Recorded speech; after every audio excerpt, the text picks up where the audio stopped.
looked like they might be on the podium in the previous event pushed off in this one, Colleen?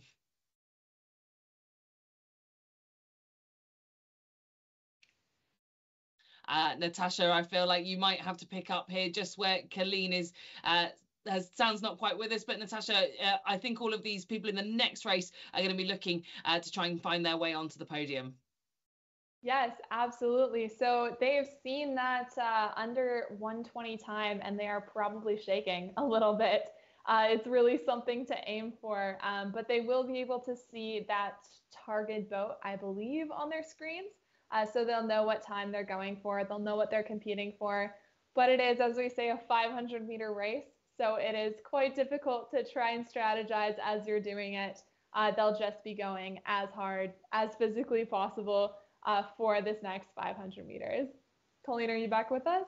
Yeah, I'm back. Just a bit of user error with the mute button there for the cough. So thanks for bearing with me, everyone.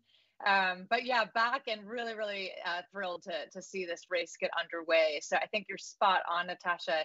They'll have acknowledged the times in the prior round, at least most people, and be prepared for what's to come here. So they're sitting now with the handle in hand, told to stop rowing and just wait.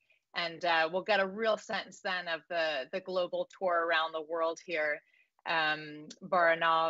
Artem Baranov with a handle in hand.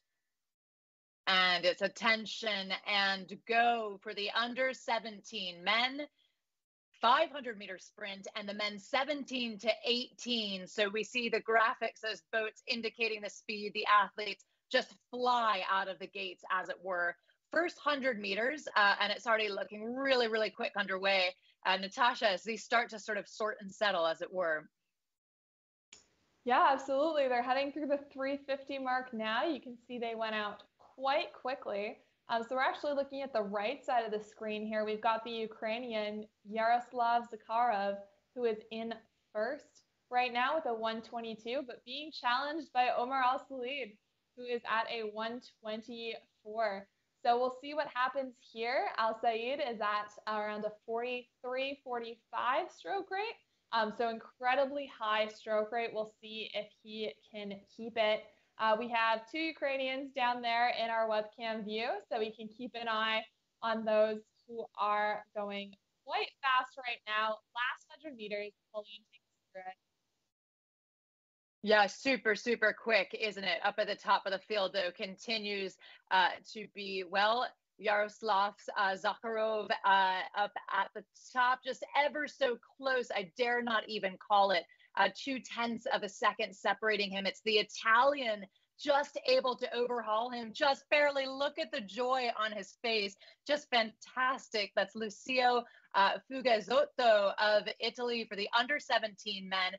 0.2 of a second to overhaul the two Ukrainians, but those two Ukrainians on the podium, as it were. So smiles, exhaustion, cheers as well for those athletes.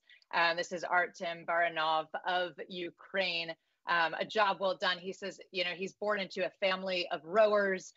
So clearly, that family there with him in this moment. Just pure exhaustion. The 500-meter sprints take a lot out of you. Yeah, and we can't forget, so that was the under 17 race that had that drama, but we cannot forget that we have the 17 and 18 race as well going on, and we did hit a 1:18.8 with Mathias Derhus from Denmark. So that is going to be one incredible time that we have to keep in mind there at the bottom left of your screen. Yeah, really, really, really good times indeed. This is Matteo Derhus, Danish athlete. We see him just giving a fist bump and a high five. It's been really touching, I think. In many of these bios that the athletes have submitted, they said they're just pleased to come and meet folks from around the world and to get to know people, that they're competing against. So that's part of course, the benefit of being on site in Toronto, and we have evidence of that right now.